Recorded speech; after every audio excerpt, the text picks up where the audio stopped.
Om Namah Shivaya. Bienvenue dans cette séance de méditation chantée. Aujourd'hui, on va commencer par un chant Satchidananda. Satchidananda, c'est un mot sanskrit qui veut dire Sat, existence, Chit, connaissance, Ananda, béatitude. Satchidananda, existence, connaissance et béatitude. En fait, c'est un mot sanskrit qui décrit la nature de notre être profond.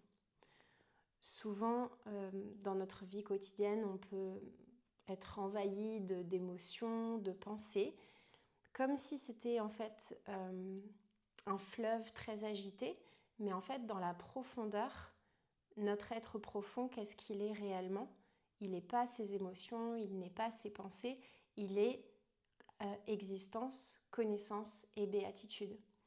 Et en fait, de se reconnecter à cette essence, ça nous permet de relativiser finalement beaucoup de choses par rapport à tous les remous émotionnels et les petits soucis du quotidien que l'on peut avoir. Donc voilà pour l'introduction de ce chant. Et je finirai avec un texte de Swami Vishnudevananda qui m'inspire beaucoup. Je te propose déjà de t'asseoir confortablement ou de t'allonger si tu préfères être allongé pour écouter cette séance de méditation. Et tu vas commencer par prendre de profondes inspirations. Et expire complètement. On prend juste un instant pour se recentrer à l'intérieur, sentir notre respiration qui parcourt tout le corps, qui vient remplir nos poumons, notre cage thoracique.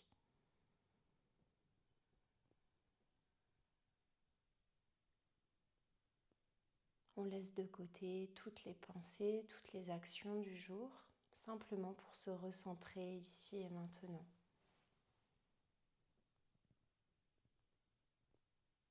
Sur notre respiration,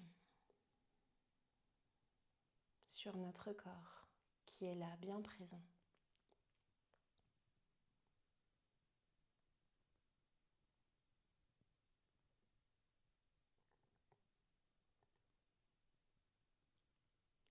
Et nous allons ouvrir cette séance de méditation en chantant ensemble 3 fois le son Om. Tu peux aussi simplement l'écouter si tu as juste envie d'écouter ma voix, mais tu peux aussi chanter avec moi si le cœur t'en dit.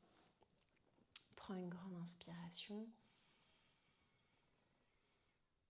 et expire complètement.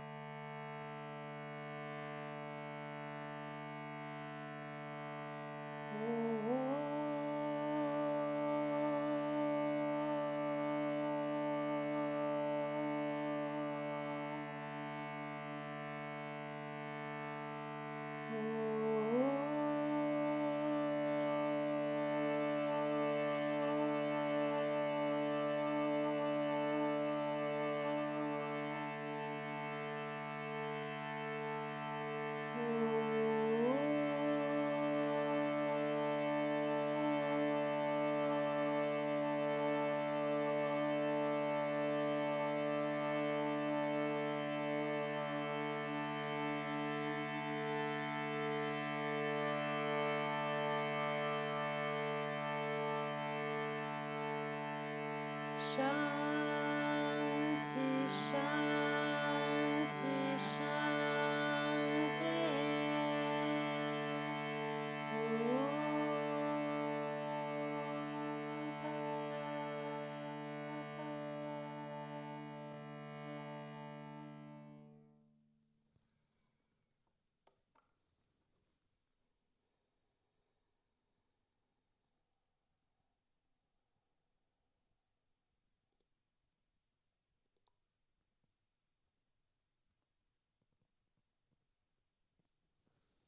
Om Namah Shivaya.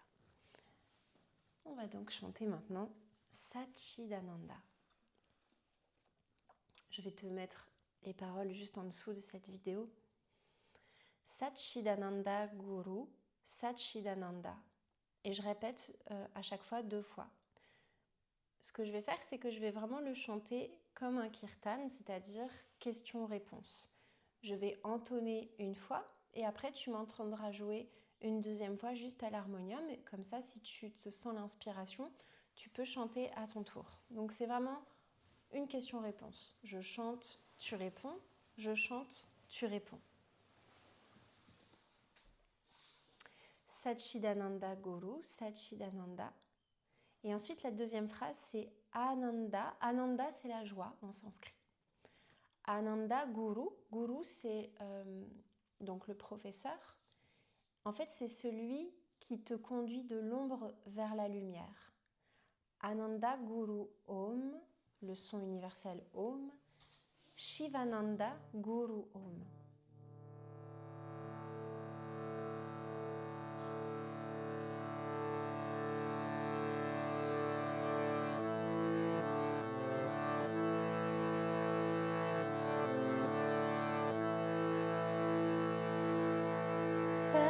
Satchidananda Guru Satchidananda Satchidananda Guru Satchidananda.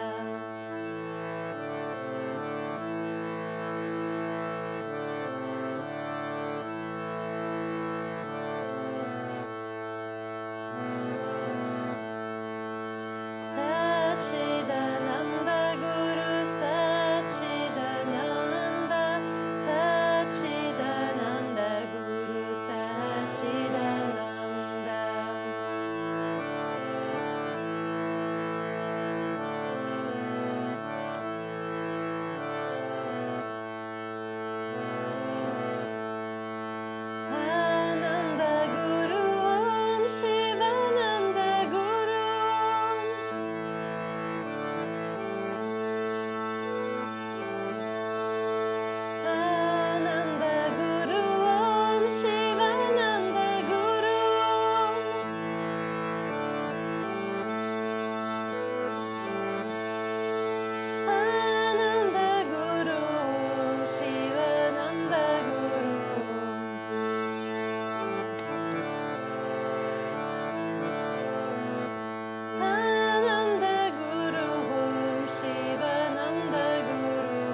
Garde les yeux fermés quelques instants et ressens les vibrations des chants sanscrits, des mantras.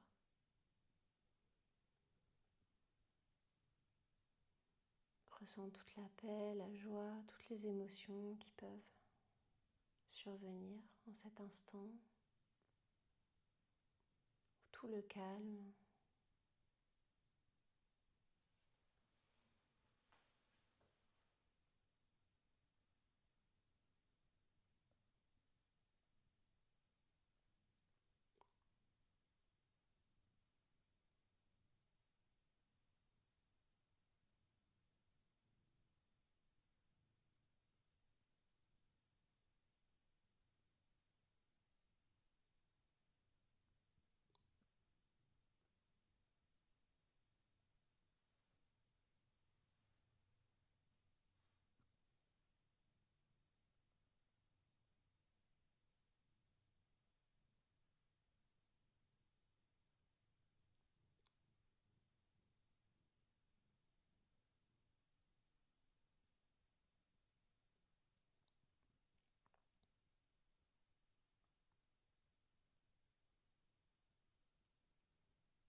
Shanti, Shanti, Shanti.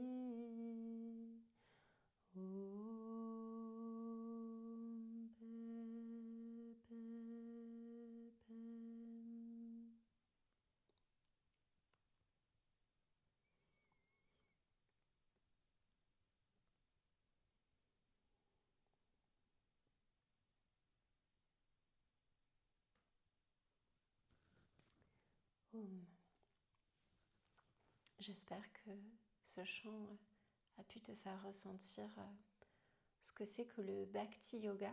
Le Bhakti Yoga, c'est le yoga du cœur, le yoga de la dévotion. C'est un enfant en fait qui juste court dans les bras de ses parents avec confiance parce qu'il sait qu'il est aimé de manière inconditionnelle. Le Bhakti Yoga, c'est vraiment ça. Et quand on chante ces chants en sanskrit, c'est vraiment une façon de se connecter déjà par la vibration du sanskrit en tant que tel. C'est une vibration très particulière. Peut-être de la même manière qu'il y a des sons comme ça qui sont hyper réconfortants pour nous, des vibrations qui sont réconfortantes comme le ronron d'un chat ou le vent dans les feuilles, dans les arbres, des sons comme ça qui vont vraiment nous évoquer en fait quelque chose. Le sanskrit, il a cette vibration qui est tellement profonde. Et le Bhakti Yoga, c'est vraiment ça. C'est vraiment ce yoga du cœur et de la dévotion. Ok, donc je vais clôturer cette petite session en lisant un passage donc de Vishnu Devananda Upadesha. Upadesha. Donc, Swami Vishnu Devananda, il a donné tout un cycle de conférences et elles ont été retranscrites dans ce livre, donc les Upadesha. Et là, c'est une conférence justement très belle sur la félicité qui est notre vraie nature. Donc, comme je le disais en introduction tout à l'heure, voilà, souvent on est pris dans notre vie quotidienne un peu comme un fleuve agité, alors qu'en fait, au fond, nous ne sommes pas les émotions, nous ne sommes pas le stress, nous ne sommes pas notre intellect, nous sommes cette nature qui est la joie pure. Donc je commence à lire. La félicité, Ananda, comme je le disais, donc Ananda, c'est le mot sanskrit pour dire la félicité. La félicité, Ananda, est votre nature et elle est éternelle. Nous recherchons cette félicité. On a la confirmation. Le but de notre vie est de trouver la félicité ou Ananda. La souffrance est une illusion, elle n'est pas réelle. Si elle était réelle, imaginons que vous perdiez 1000 $. Vous seriez alors triste et souffririez indéfiniment de cette perte.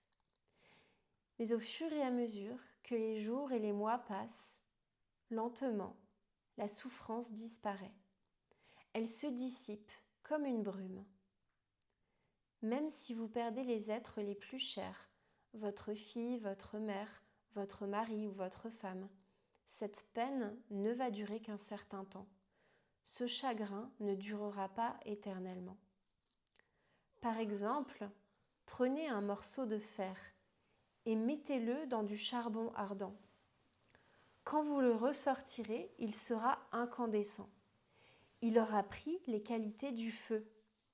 Mais si vous attendez quelque temps, lentement, il perdra sa chaleur, parce que la chaleur n'est pas sa nature. De la même façon, la souffrance n'est pas votre nature. Avec le temps, tout comme la chaleur quitte le morceau de fer, votre souffrance, quelle qu'elle soit, vous quittera aussi, parce qu'elle n'est pas votre nature véritable. Votre nature intrinsèque est la félicité, Ananda, qui est éternelle. Tel est le message du yoga et du Vedanta. Donc, un message tellement positif, plein d'espoir, à travers ces périodes qu'on peut traverser qui sont douloureuses, eh bien, on sait qu'en fait, c'est quelque chose de temporaire et c'est quelque chose qui n'est pas notre nature profonde. Notre nature profonde, elle est la joie, elle est la félicité. Et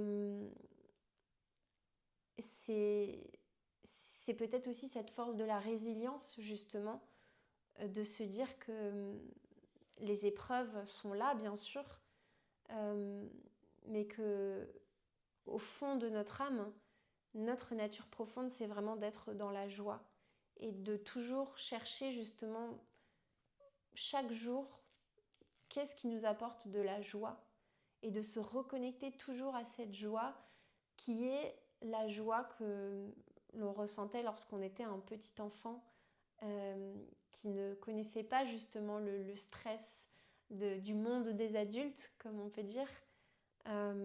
Donc toujours rester dans cette joie, dans ce regard d'enfant émerveillé qui regarde le monde et qui a juste envie de danser, de rire et d'être heureux. Voilà, je vous remettrai le texte et n'hésitez pas aussi à écrire vos commentaires si vous avez des questions par rapport à ces enseignements ou par rapport à ce livre. Je vous propose de clôturer la session en chantant 3 fois le son Om.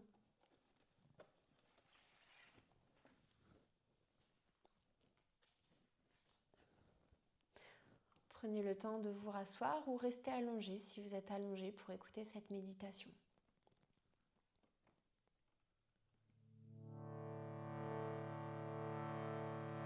Prenez une grande inspiration et expirez.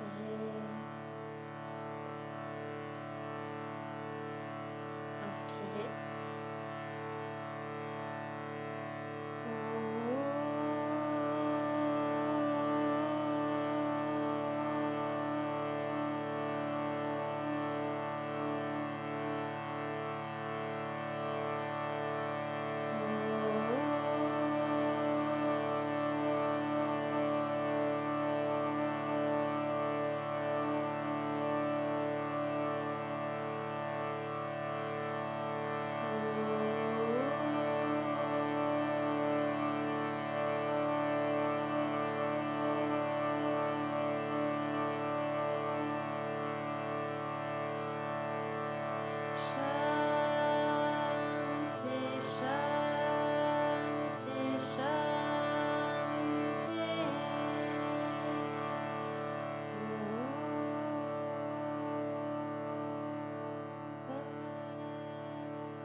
Om Namah Shivaya, merci beaucoup pour votre présence et pour votre lumière.